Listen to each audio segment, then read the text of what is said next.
So he's making a change to the one that's on the local network, on the local.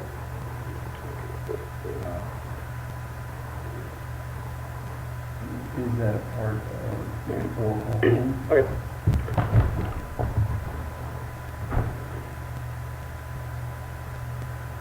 Yeah. Right there. Alright, so what would you like to do next? Okay. Hold on a sec. And we want to just check. The instructions said to go next to something called MDM UI properties. Well, we're just going to make a quick check here. We're going to make sure that the Java home. Java home is set, if we could, on the command line.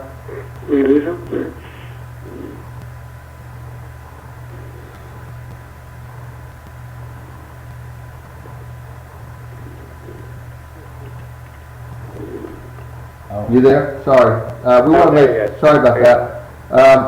We want to just make one last quick check for the on the command line for the Java. Yeah, it's Java space dash version. That's because that's going to pick up our local one. Yep, that's good. That's exactly what we need. Perfect. Okay, let's go back to bin then. All right, we're going to go down into the bin directory. Okay. First thing you want to do is there's a bat file. It is fourth from the bottom. Start security server. That's one. Just double click that. Start security server guy, this guy? Yeah.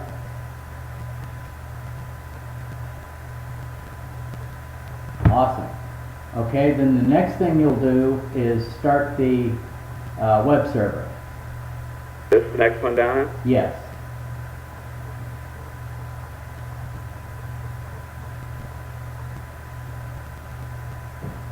Okay, we got some Okay. security stuff going here. Now we want to note the pathing. You'll need that, so the next thing you'll do is launch a browser, and you'll paste that web address into the browser.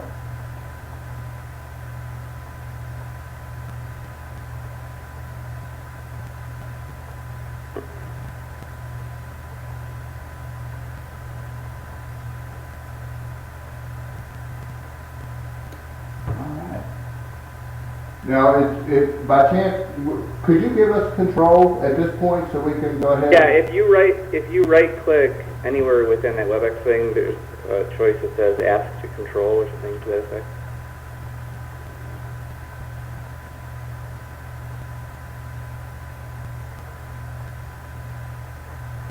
Excellent.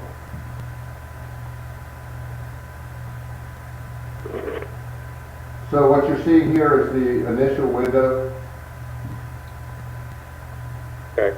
and this is our MDM log on.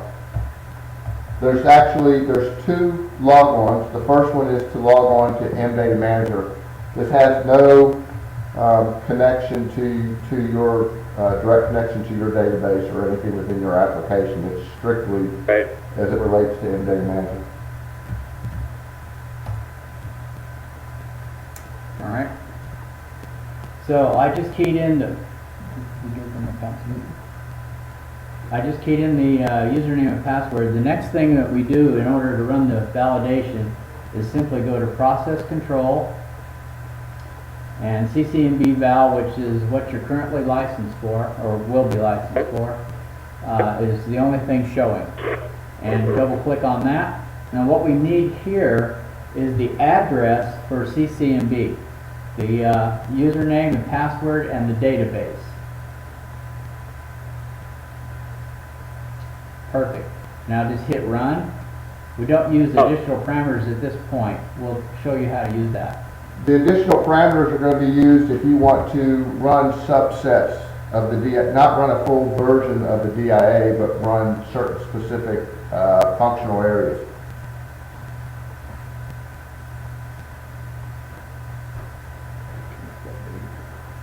Can you maximize that window by chance? Or is that maximized? I guess that is maximized. Do you need something bigger? No, It's we're okay. Yeah. Click on the report. This guy here? The guy in the bottom you want me to click on? Yeah, it says process report, historical jobs process, there we go. Okay. So this is going to be the TNS names business? Oh, yeah. It's probably,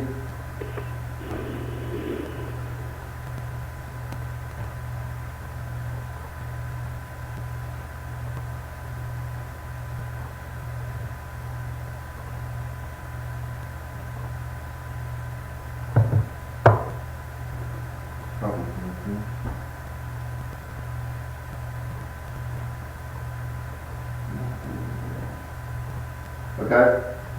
If we would, do we still have control, or maybe take control of this again? You can take it again. I think you'll just be able to take it. All right. Okay. This is typically the only issue that we have out of the box, is making sure that we get connectivity. Yeah, right, I get it.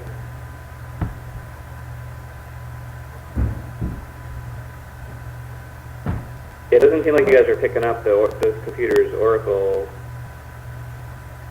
ADA settings, which is alright. I'll have to figure out how to get you in there.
Now we put an entry in for a manual entry in the TNS name file in just the OR folder.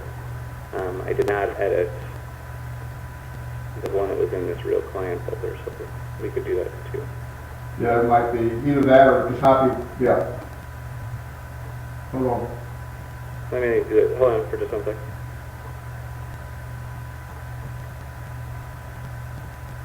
I'll just do that same edit I did on the other side. They used to push this file out for a while, and then they switched over to LDAP. Yeah, that makes sense. Just makes it easier. So that's in there.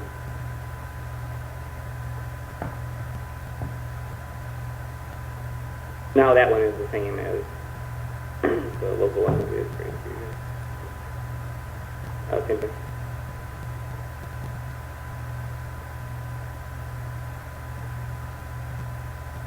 And then run? Then run, yes.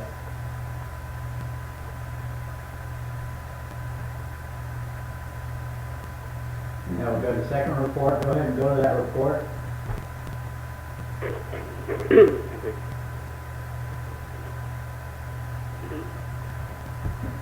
Can we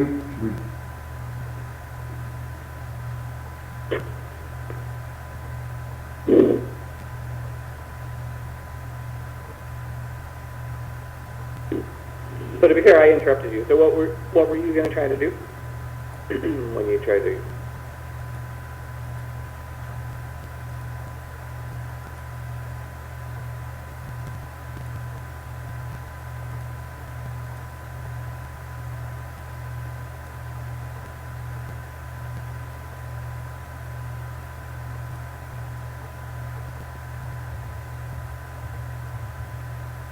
You got an extra H in there.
That like fifth line in there.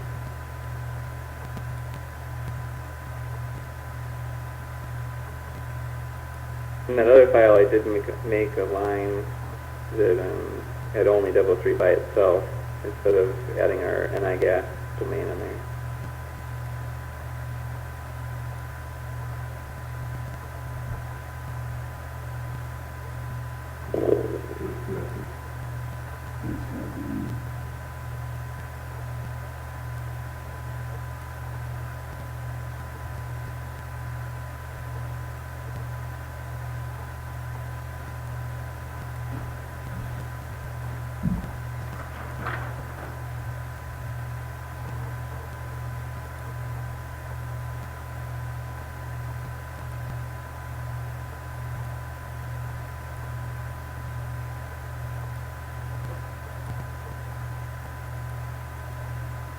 Go ahead.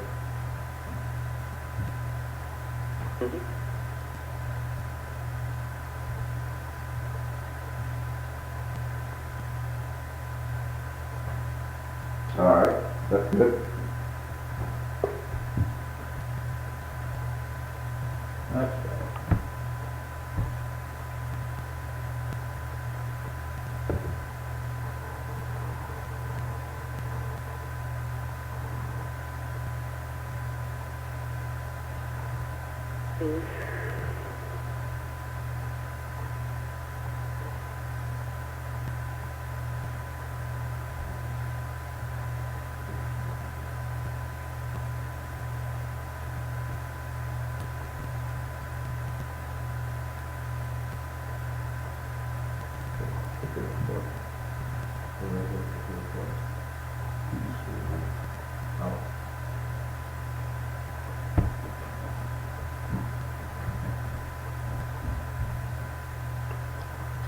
Much better. Yeah, this, by the way, this will look a lot better in higher resolutions. I don't know if it's, or, what resolution it is. If you're in, within WebEx, if you right click, there should be a view thing, and it should be choices like actual size or full screen or whatever, but it looks good it looks okay on mine, but. Okay, good. Part of this is that the remote desktop I'm using to get to that place. Sorry, I'll hands off the nonsense. Good. Which is that particular connection was set up as smaller size. I'd have to reconnect to that server or that computer with a larger window to see it there.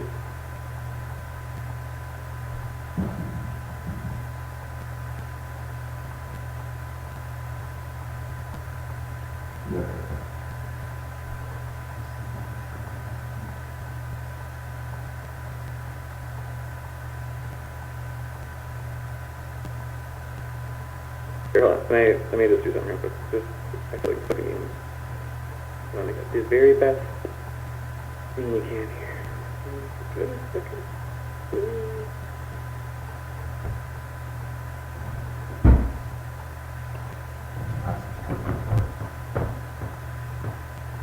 It's 30,000 accounts. One or two. Who are we talking about? Which one are we talking? Is this Randy? But I don't know. We're talking about him or not.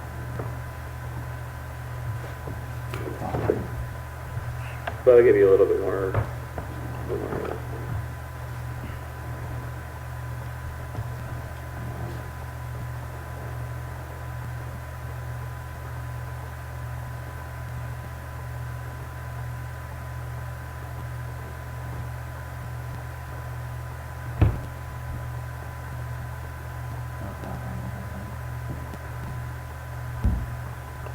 You want to talk through about, you know, how you Yeah. see it running? Yeah. What do you want to do? You know, just, you know, tell them, you know, just, you know, watching what it's doing while it's doing it. So what's going on right now is it's just running all the different validations that we have. If you look at the left-hand side, you can see the status where it's running, where it says status running. Once it's done, that running status will turn to complete.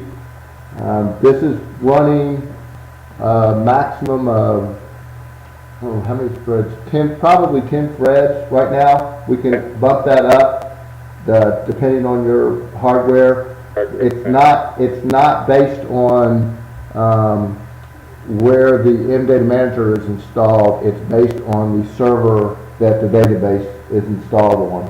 Okay, so whatever the capacity is of that database server is how we determine how many threads we will run. If you Yeah, our production server's got 10 CPUs. This server we're hitting against now, I think, has 3 or something. So. Okay, and then how many? And as you can tell, you can see it. It's refreshing every 5 seconds. Okay, so there's no need for you to refresh this or drill down. If you scroll down, of course, I don't know if you can see at the bottom. Does this show the number? This shows the individual tasks that are running now, and then once this set of 10 are done, there's another different set of 10 that'll continue to, like, it's going to do more than these 10, or this? Yes, it'll keep feeding. Okay, there's I'm not sure the exact number. Jason probably has that, but this will keep. 150 or 200 or something, I thought I heard. Or Well, there's 1,700 validations total for CCNB.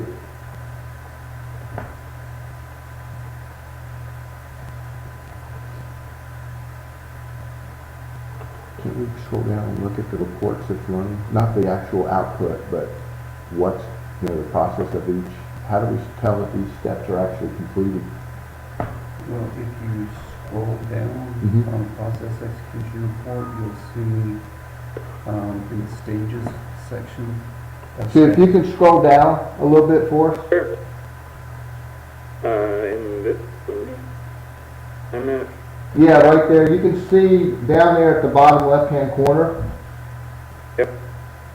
You can see how many has completed.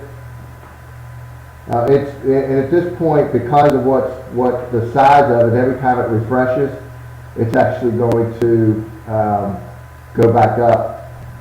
If this was at a full screen and you didn't have to scroll through it like you're trying to do, it would just stay there. But that's how you can tell what's going on. And at this point, you see that there's 10 running. Again, if we could, yeah, there you go.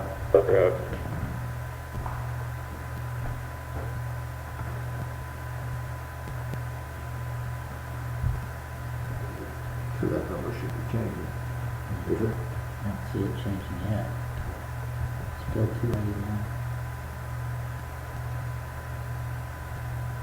Oh, there's 4 errors.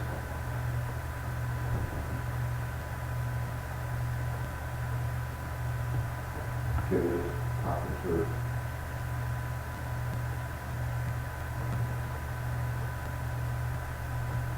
How many accounts are on this particular database? as a reminder. That query I ran earlier had that count. It was like 29,000. Just the NCII count. Okay?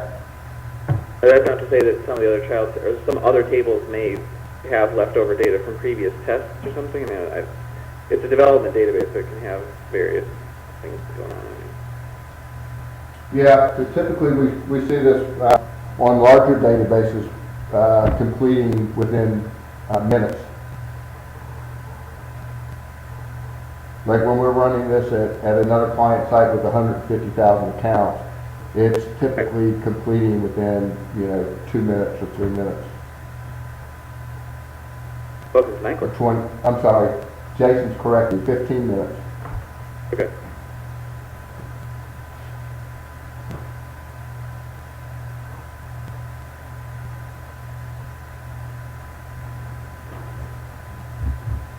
Not that we I mean, want if we start to run this for real, I mean, I think that we could involve our DBAs just to see if there's, ways for them to take a look at what queries you're running, or see if there's different ways to clean the plans up. Yeah, and we'd like to be involved in that and work with your DBAs on that. That's the whole purpose of this, right? Is to run this and get a sense as to what it's going to take. Now, your production.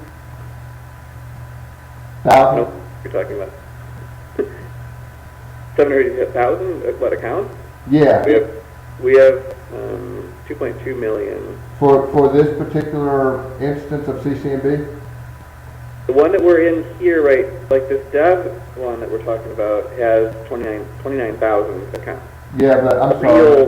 The real production one is a couple million. Okay, good. Now, how many, you got multiple, you have multiple utilities, right? In At some the moment in our production CCMB we don't. In 2 years we will have the other utilities in there as well. Okay. That might be the 750 you're talking about. We're planning to add an additional 750 at that time. Okay. Now also, and not that we're going to do it now, but in a normal situation, if you wanted to, you could report on the, where you see on the left side. It'll actually, you can kind of like take a preview of what's there. You won't break anything. In the end, once everything's ran, we'll get a full desktop of the MD Data Manager output, and that's where we would drill down into. And this, as it continues to build, that report continuously gets added to. So if you were wanting to take a quick preview of it, you could always drill down into that. You're saying we can click on the Word validation or the Word report? Yes. It's a validation report. Which one, Jason? I clicked validation. I was waiting to see.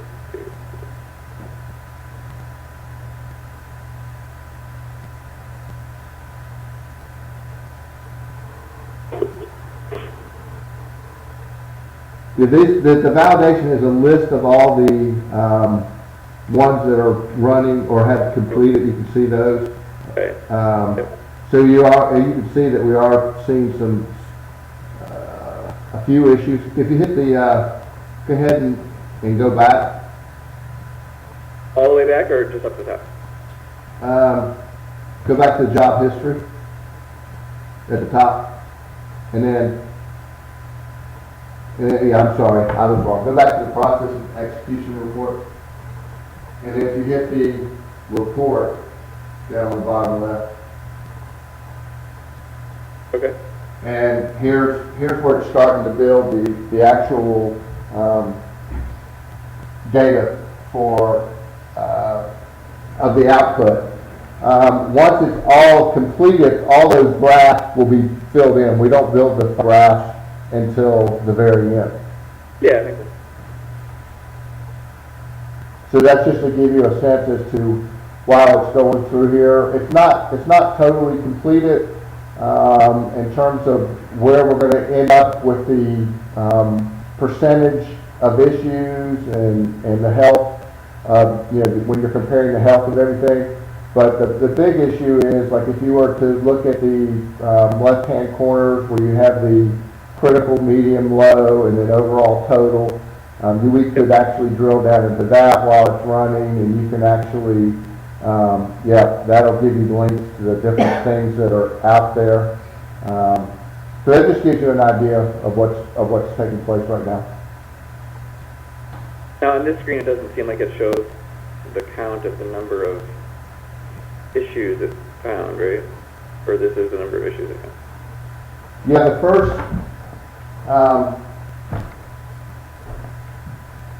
Oh, I mean, it is. yeah, the first column is the, like the count there, that's coming up with the number of issues that it's found. Okay. And then at the very end, those, question is, this screen was saying, you know, there's 60 issues, and then when I click in there, it makes it sound like there might be 200,000 issues. yeah, and if you go back, Are those 60 issue categories, like it counts each line in here as an issue, and then that issue happens to have 4,200? well, so if you go back and let's look at this, if you're looking at the very upper left-hand quadrant, I was, yeah. okay, the fourth column where it says issues, that indicates any script that it found at least, or any configuration that found at least one issue. Okay? So if a configuration ran and it found at least one, then that's a count here. And then if you go in the other column, the count column are the actual number of records hit that were found in multiple configurations. So, for example, it's kind of hard for us, it's fine, but like under the critical, it looks like it says 60 issues, so that's 60. Yeah, so 60 issues, then 146,000. Total, exactly. Okay.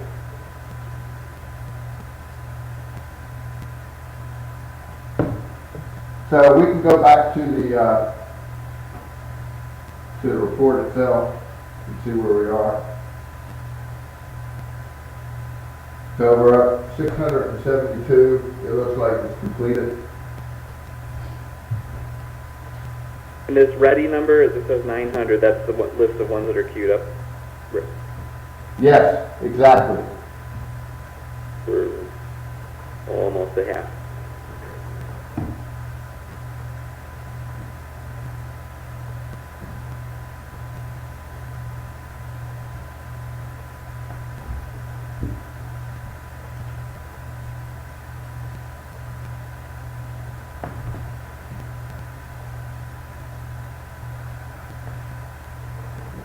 So as we move to a larger database, there's not a direct correlation between the number of accounts and the time it takes to run as well. I mean, it's not exponential. Like if you double this, it's not going to take twice as much. Basically, at this point, I would assume that it's going to take to complete everything will probably be about 30, somewhere between 25 and 30 minutes, I think. So, if you needed to take a break or anything. Oh, that's really good.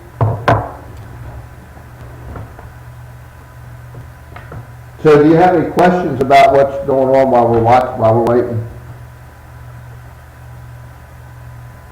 No, I think this makes sense. I've been trying to better understand from Cindy Nelson what, and I think you guys heard that question when we were talking, but it'd be nice to know what we're going to do once we have this information, like whether they're going to start to assign these things out to somebody, or if they're going to try to investigate it as some kind of code cause or something. Yeah, and we have a plan to help you work through that, and that's a great point, because this is excellent information. You got excellent information coming out. High level, what the process is that, we would like to sit down with you to evaluate what we're seeing, make sure, that you agree with how we classify things, because, for example, some things that we classify as critical, you may determine are not, and they need to be low, and then vice versa, that's critical,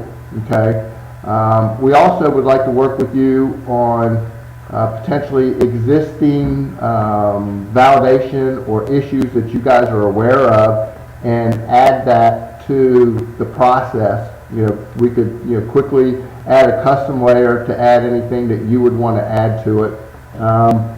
And then work the plan. We have a process in place to help you go through, and with that, it doesn't matter how good your data is that you're receiving. If you don't have that plan, as you were just talking about, you don't know what you're going to do, right?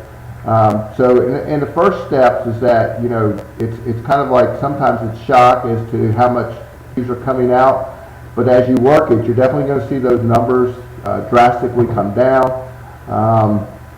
If they're not coming down as you're working it, then you realize that you have something else that's going on that you need to evaluate and make sure that it gets fixed from a CCNB configuration or code problem. One of the things that we briefly discussed was that extra validation parameter when you were running. Remember when we submit the job and there was that fourth parameter that we did not fill in? Well, you can actually run these in subsets. So you could say, okay, let's take anything that's related to billing and run just those functional areas and send that report to the people who are working that. And so you would set it up in your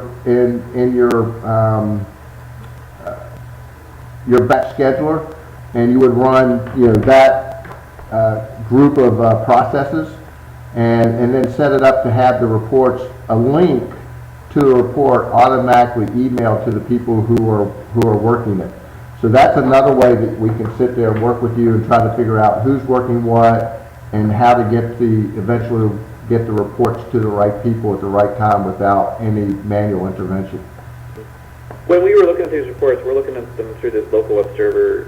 Is that how you'd anticipate the business looking at the reports too, or would you? Well, they're going to be sitting on sitting on a server, whether it's your database server or an application server, someplace that where your users would have access through a browser URL very similar to this. I wouldn't see it, running on a company that's your size. I wouldn't see it running on everybody. No, not a PC. I was just trying to understand: are they going to use this application? Are they going to use this to reach those reports that things creating? Are we anticipating having to send those files someplace? No, we're not sending files anywhere.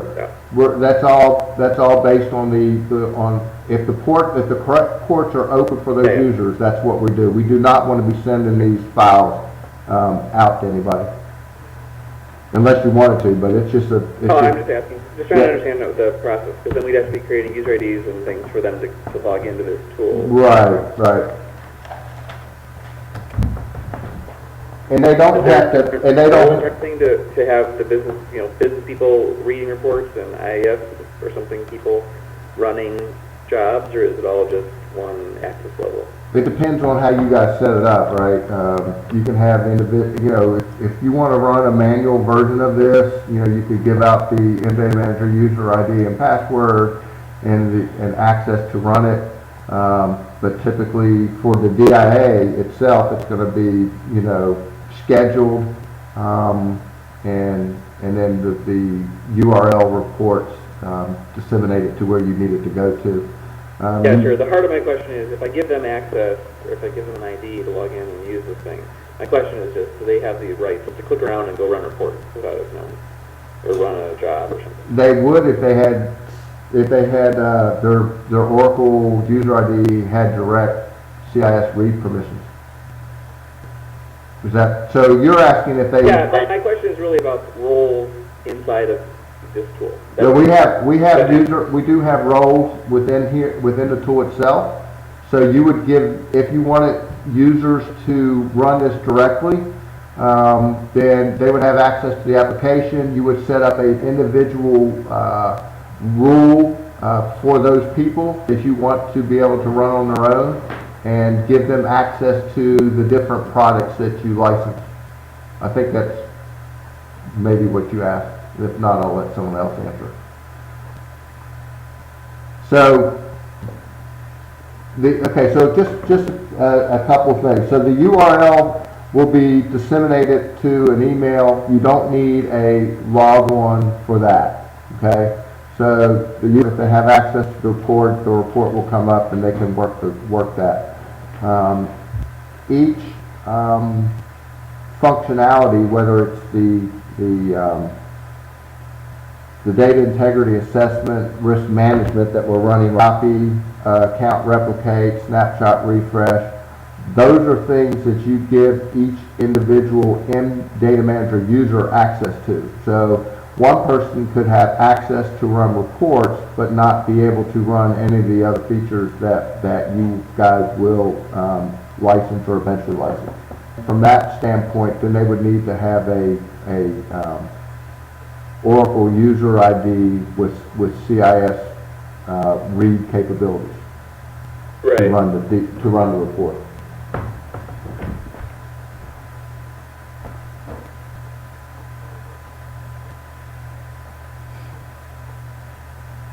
Did that kind of answer the question?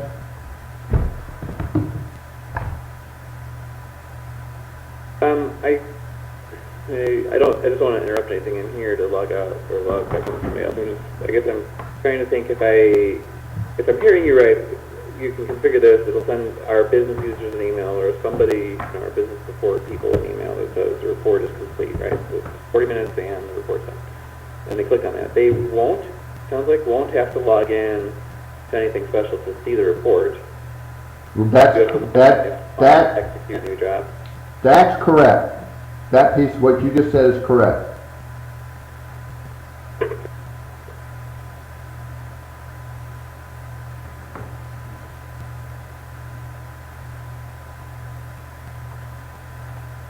They only need an MData manager user ID and password if you want them to run the processes themselves.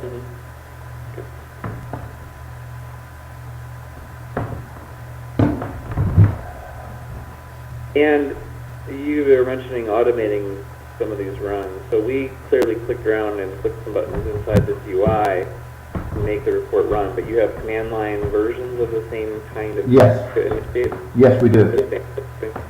And then it'll create reports and send emails just like this online version. Yeah, what is your schedule are you using?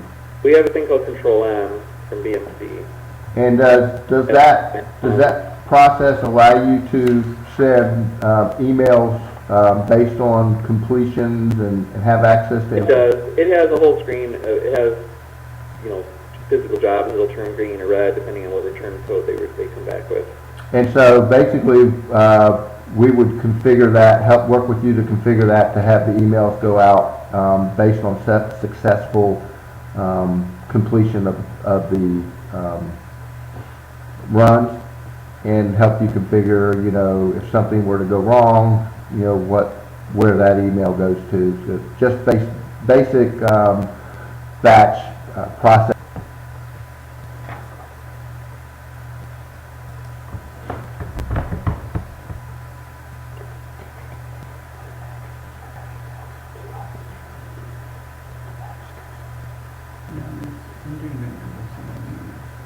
Can you do it based on individual groupings of functionality? Yeah.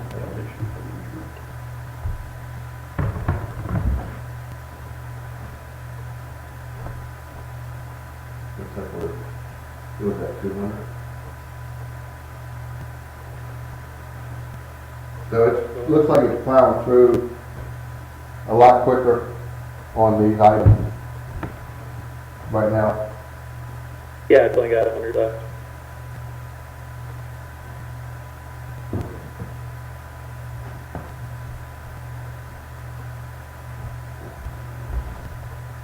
About done. Why would we have idle processes out there when we got 100 left? Right, look. It's just in the middle of the report. They've been idle for a while. Okay. Looks like it's down to 5. So we're down to the last 4.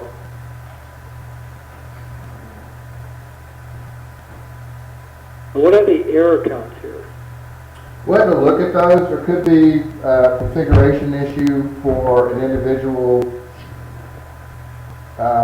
permission or something with the script. And we'll look at those. Those cases where your test couldn't run or couldn't get resulted on it or something. Yeah. And what we would do is we would drill down into the log files and find exactly what those are, make the corrections and rerun.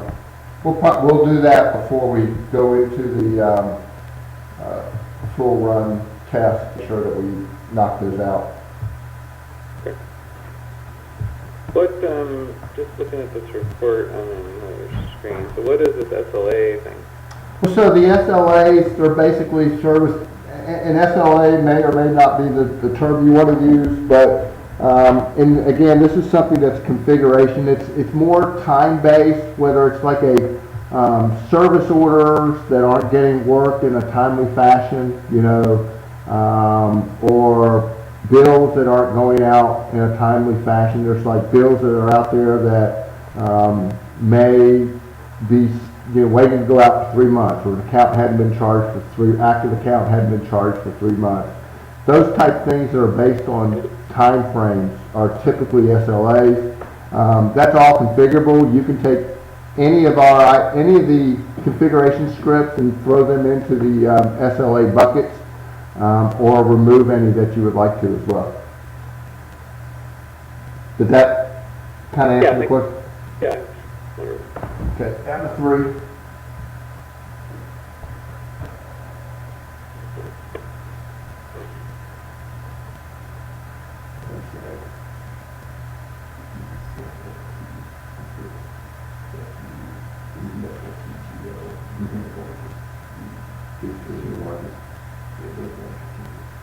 And the 3 that are running now are typically the largest ones that we've seen that are running, so they usually take the longest to complete.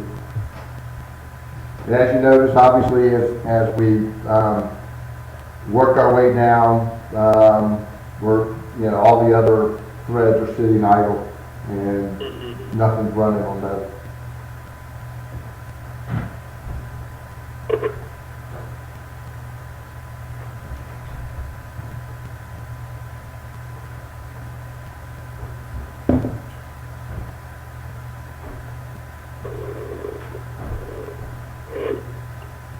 Take longer, the more issues that come back, takes longer to run.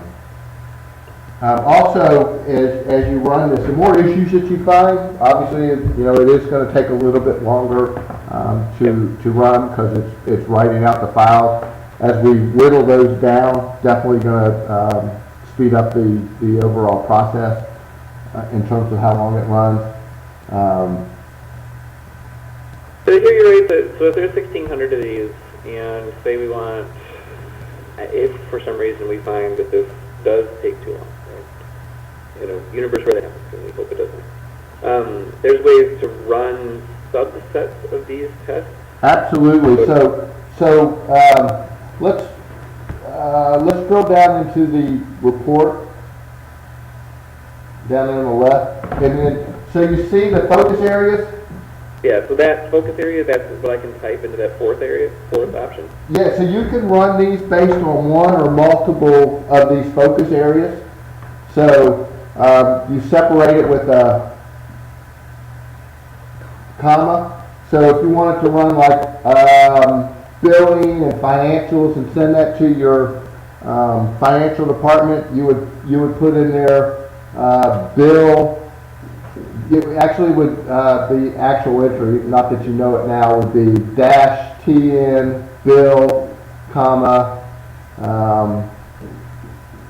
account, comma, finance, and you can set up however many of these you want to run. Okay.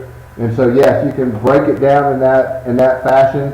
If there's ones that just totally aren't even coming out, you have no issues at all, you can run it based on the ones that you particularly want. Yeah, sure.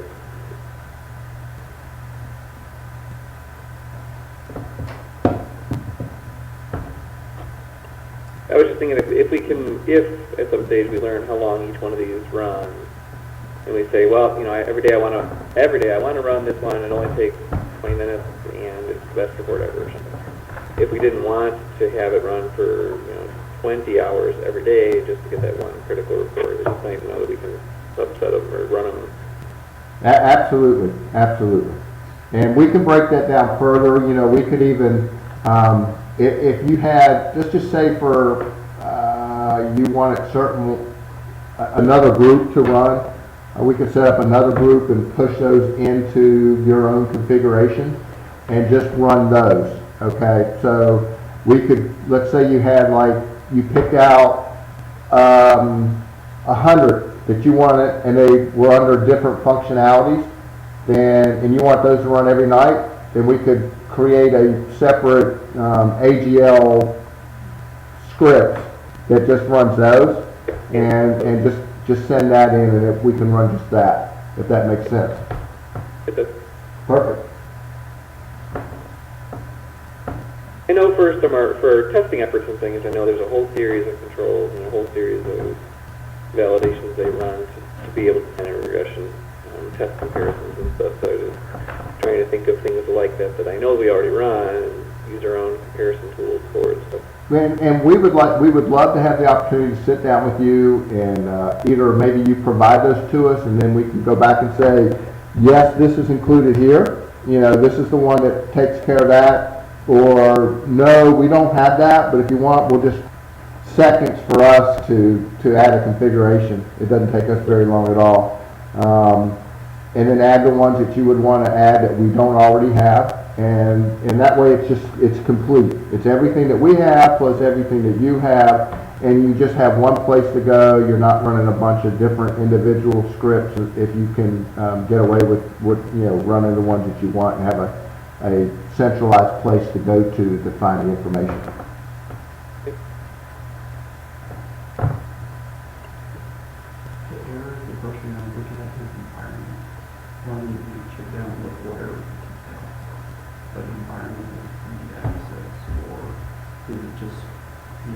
Our version is based on a specific patch level. Right. And slightly different from their patch level. Yeah.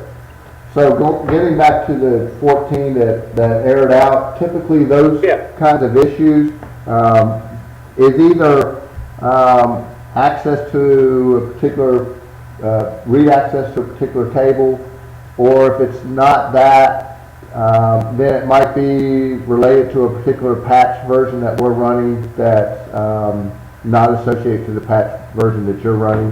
And again, that's part of our process. We want to go in like this. This is a great example of what we would do. We would go in and do a first run. We wouldn't want you guys to necessarily be running it before we got all the errors out, but that's how our process is. We go in, we run, we look at it, we evaluate, we fix the issues that are there. Then we run it and work with you to add anything different, review the results, understand, make sure that it meets all your needs and everything.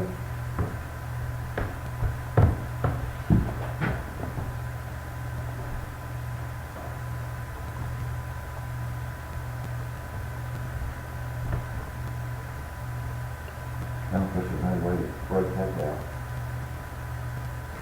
Yeah, sure there is. We can partition validation, so we first partition out for validation out. So on the call, either last week or 2 weeks ago, that you were talking about how some of this then gets encrypted with the Java security tool, right? That's just the result of these tests?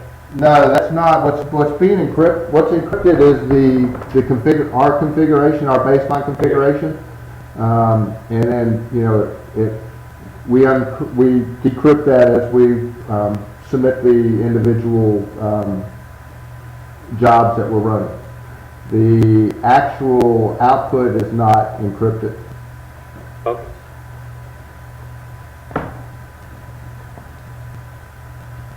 I wanted to go ahead and mention that anything that's customized for AGL would not be encrypted. Okay. So it's plain text. You can look at it, you can change it, do whatever you want with it. As you see how things are built from a custom perspective, you're more than welcome to be empowered to go and set things up for yourself. Also, for these 3 or 4 longer running jobs, we could sub-partition them within the application itself. So when you're getting down to this point and you have more bandwidth to run these last 2, we can plow through them quicker.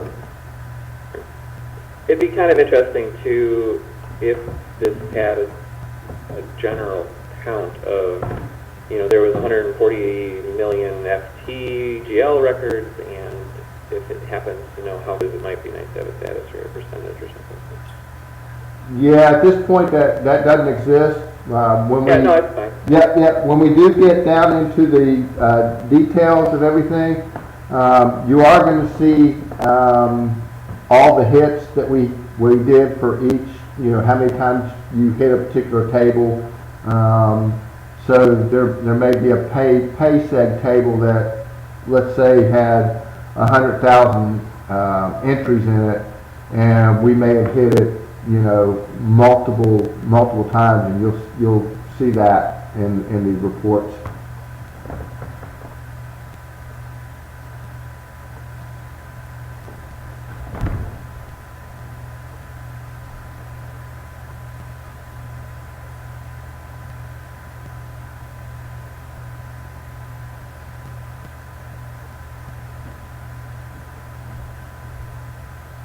What are some of the reasons that it would take us so long?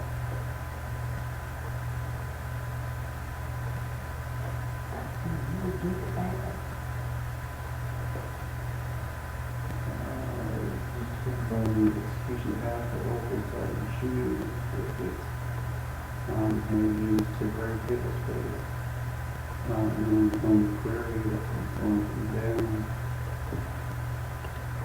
So, as you talked about, looking at it a little bit closer in terms of the run, there are definitely things that we would want to look at with you.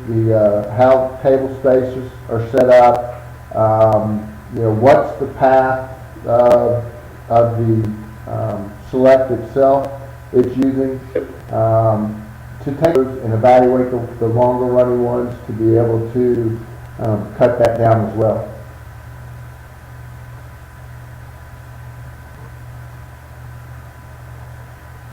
Yeah, and down here in these lower environments, I don't know that there's as much attention to performance as we do over in production. So I'm not expecting there would have been a lot of.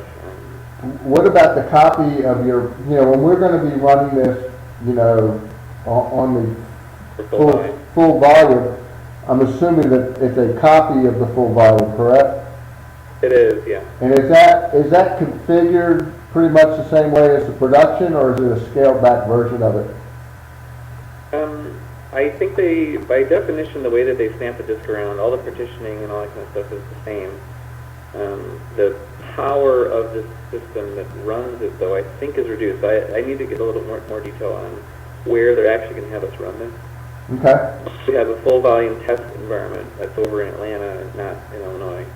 And that data is a little bit controlled, so they'll take a data snap of, February 2nd, and then they'll run tests all year long with that one known data set, and that way they can do baseline and regression testing very easily across many months, because they always have a specific set of data and a specific set of conditions to go back to for the next set of runs. So if we were to run this tool against that, it's interesting to see the results, but some of those accounts might not even be in the system necessarily in prod, and they might have already changed statuses, or the things that were reported as wrong in this tool might already be fixed, or they might have different problems and stuff. So the closer to prod we run, I think the better off we are.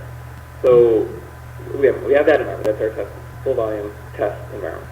And we have one called report CCB, which is a live daily snap of what production was after our batch process finishes. So when our nightly batch routines are done, they snap away the disk and they bring up and re-bring it back up and make it available for reporting purposes. And that way, reports that are run any time of day don't have to worry about changes happening to the accounts throughout the day. Right, exactly. Any activity that continues to go on doesn't change in this reporting database until that next night's batch is completed and such. So I think, at least the last I've heard, they think they're going to run this tool against that reporting environment. But the restriction is it can't take longer than 18, 19 hours because that environment gets destroyed We can kill as it, right? part of this nightly routine. It gets brought down, a whole new snap is taken, it gets brought back up. A query won't survive that nightly process. Right, and that's fine, and, you have the ability to